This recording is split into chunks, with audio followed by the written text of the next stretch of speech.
जय हिंद दोस्तों, एक लेटर जो कि ऑफिशियल है और आपके सामने मैं शेयर करना चाहता हूं। यदि आप एजीआई रिटायरमेंट के बाद एजीआई का एक्सटेंडेड आपने देखा होगा इंश्योरेंस, उस सर्टिफिकेट का क्या काम है और किसको कितना पैसा मिलेगा, क्या फॉर्मेलिटीज है, जो कि वहां से गाइडलाइन है एजीआई की। और लेटर ये निकला है सितंबर 2024 का, सभी कमांड्स को सर्कुलेट किया गया है कि किसको कितना लाख का इंश्योरेंस है, किसका रिफंड है, तो कितना पैसा रिफंड है। और ये मैं extended army group insurance certificate दिखा रहा हूं, ये आपके पास होना चाहिए। यदि आपके पास दोस्तों नहीं है तो अपने रिकॉर्ड को चिट्ठी लिखे मंगवा लें, वहां निकलेगा। नहीं तो ये बड़ी प्रॉब्लम कर रहा है। कल मैंने जिला सैनिक अधिकारी से, किसी का ऐसा केस फंस गया था, 2 साल पहले रिटायर्ड हुआ था और बंदा एक्सपायर्ड है, तो वो एआई सर्टिफिकेट मांग रहे हैं। मैंने उनसे कहा इसकी जरूरत नहीं है, तब उन्होंने दिखाया कि पॉलिसी है, नहीं तो आपको इसकी एफआईआर सबमिट करनी पड़ेगी। तो दोस्तों इस न्यूज को थोड़ा सा आपसे रिक्वेस्ट है कि देख लेना।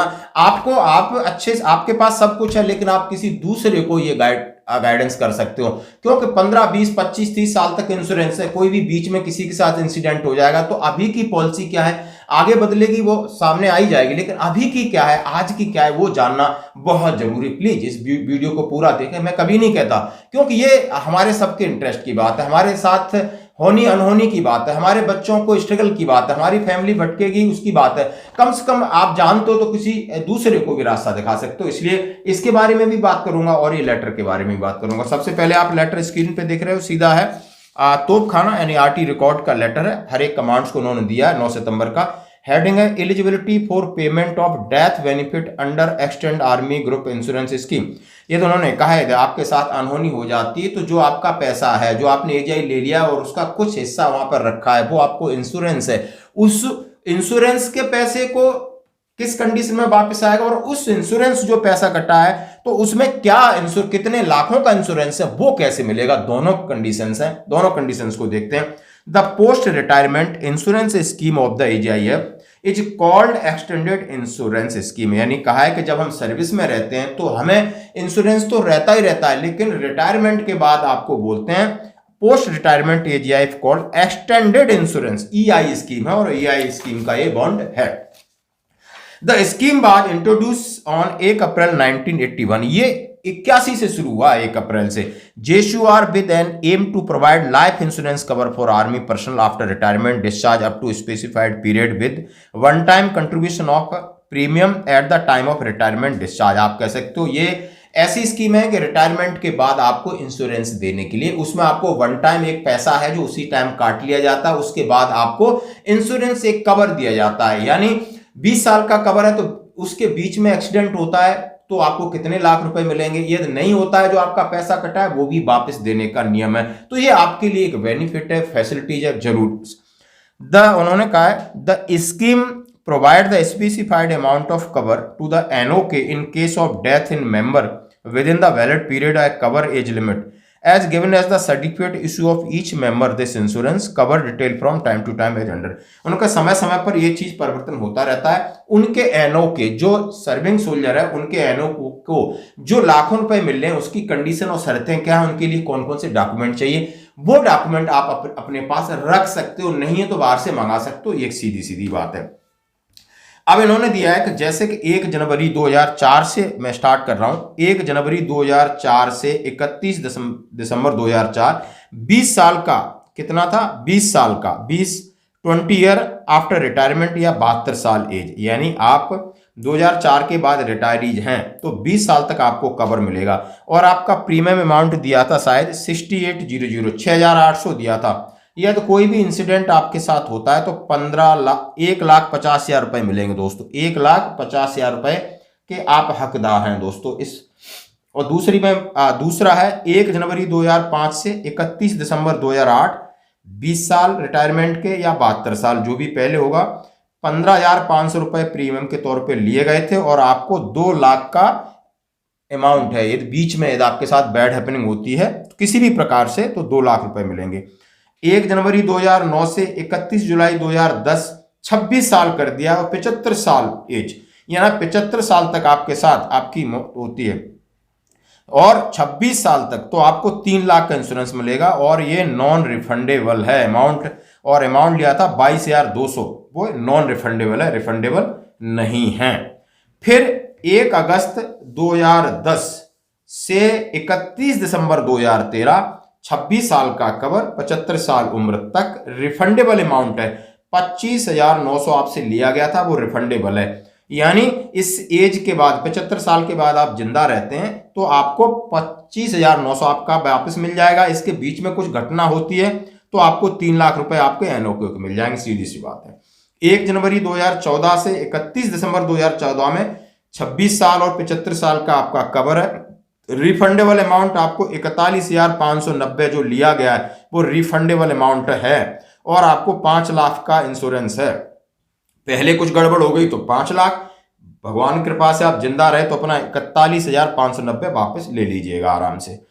1 जनवरी 2015 से 31 दिसंबर 2015 वालों के लिए 30 साल का लंबा 80 साल, यानी रिटायरमेंट आप हो रहे हैं तो 30 साल तक और 80 साल ये जो भी पहले हो जाएगा 80 साल तक रिफंडेबल अमाउंट है आपका। ये दोबारा अमेंड हुआ, 63,500 आपको वैसे ही मिल जाएंगे आप जिंदा रहे, और बीच में आप टपक जाते हो तो आपको 5 लाख रुपए आपके एनओके को मिल जाएंगे भाई, ये सीधी सी बात है। अब 1 जनवरी 2016 से 31 मार्च 2022 तक के लिए 30 साल और 75 साल, यहां एज कम कर दी, आफ्टर 30 ईयर आफ्टर रिटायरमेंट या 75 ईयर एज विच एवरेज अर्लियर नॉन रिफंडेबल। अब इनको जो 55,291 रुपए थे इनके नॉन रिफंडेबल नहीं है, बस आपके एनओके के बाद आपके साथ बैड हैपनिंग होती है तो 5 लाख रुपए मिल जाएंगे।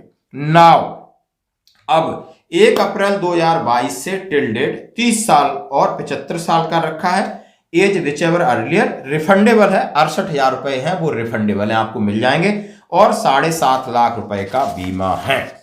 अब आइए मेन बात, due to lack of awareness extended insurance CI scheme large number of beneficiary NOK deceased ex serviceman could not submit their requisite claim. उन्होंने ओहो कितनी बात कही है कि कई लोगों को पता ही नहीं होता कि ये पैसा मिलना है, कई लोगों के पास EIN एक्सटेंडेड इंश्योरेंस सर्टिफिकेट नहीं होता है, कई लोग इसको क्लेम नहीं कर पाते हैं, इसलिए लिखा है कि इसके लिए जरा जाग जाओ। Document required for extended insurance EI claim, कौन कौन से डॉक्यूमेंट चाहिए? After retirement of death GSUR following document are required to be forward by the NOK directly to the AGIF New Delhi through Zila Sainik Board under intimation RT record for claiming EI cover. उन्होंने कहा है कि जो document मैं बता रहा हूं ले जाइए, जिला सैनिक बोर्ड से साइन कराइए, AGIF को भेजिए और दूसरी कॉपी अपने रिकॉर्ड में भेज देना। क्लियर। अब लिखा है original extended insurance certificate duly filled up column as पर प्रिंटेड इंस्ट्रक्शन। अब ये आपको ओरिजिनल तो है नहीं, हमने भी कंप्यूटर से निकाला, कईयों को मिलता नहीं, कईयों के गुम हो गए, तो बड़ी आफत है। ये फॉर्म है। अब इस फॉर्म में क्या है, एक्सटेंडेड ग्रुप इंश्योरेंस सर्टिफिकेट लिखा है, इसमें पत्र संख्या यानी हमारा सर्टिफिकेट नंबर लिखा है 41171235, जारी करने की तारीख 1/3/2020 लिखी है इसमें, क्योंकि जो मैं रिटायर्ड हुआ था 29 फरवरी को, तो अगले दिन से मेरा JC नंबर, रैंक इसमें लिखा है, नाम इसमें लिखा है, रेजिमेंट ऑफ कोर RT लिखा है, डेट ऑफ बर्थ, सेवा आप कब सेवा मुक्त हुए वो लिखा है, बीमा पीरियड इसमें लिखा है, valid period EI cover from 1/3/2020 से लगाकर 31/12/2047 तक लिखा है। मृत्यु या बीमा sum insurance death cover 5 lakh है। उत्तर बेनिफिट इसका लिखा है वन टाइम नॉन रिफंडेबल 54,401 हमसे लिया गया है। नॉमिनी का संबंध यानी आप कंटीजेंट नॉमिनी विद रिलेशनशिप, आपकी वाइफ हैं और दूसरा आपका बेटा है इस पर और बेटी है, सबके नाम लिखे हैं। 2 army group insurance fund AGI भवन। मैं बहुत दुख से सूचित करता या करती हूं कि मेरे पति का नंबर, रैंक, नेम, मृत्यु की तारीख, मृत्यु का कारण, मृत्यु का स्थान, मैं मृत्यु प्रमाण पत्र भेज रही हूं। मैं प्रमाणित करती हूं कि प्रमाण पत्र के अनुसार मैं ही नॉमिनी हूं, और ये सारी चीज उसमें लिखा है, और इसमें जिला सैनिक बोर्ड काउंटर साइन कर देगा। तो ये होगा EI की कहानी। अब दूसरी चीज लिखो, FIR in case laws of extended army group insurance certificate AGI bond, affidavit indemnity bond duly filled up all paragraph properly and attested bye magistrate, executive magistrate या notary.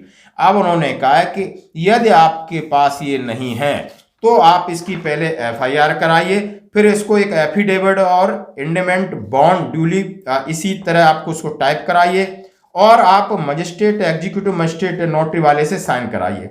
Dash certificate of JCOR late husband with QR scan bar code वाला dash certificate and family details duly attested by जला सैनिक welfare office. यानी death certificate आपका लगेगा और उसमें QR scan code होगा, उसमें पूरी फैमिली डिटेल जला सैनिक बोर्ड से होगी। Bank account detail duly signed by bank manager with seal and cancelled cheque या photo copy first page of bank passbook duly signed by bank manager with bank seal. यानी जो भी आप bank की देते हो उस पर बैंक मैनेजर का राउंड स्टैंप होगी, इनिशियल होगा और उसकी अकाउंट और जो भी कोड है उसके IFSC कोड सब कुछ होगा।